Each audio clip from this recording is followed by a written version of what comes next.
Yan. So magandang araw sa lahat mga kanokma. So ito nga pala yung para sa palaro number 13 natin. Ayan. So ito yung winner natin ng BOT Season 2 na ginanap sa Santa Monica Cockpit Arena. Ayan, isang tornado hatch cross sa Gilmore. Ayan, tapos ito yung tama niya dito sa paa, tapos konti sa dibdib at saka dito sa pakpak.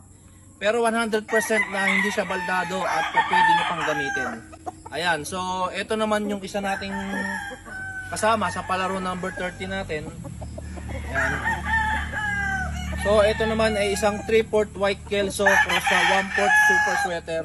So both parents po nito ay Firebird, tapos ito ay palahi na namin.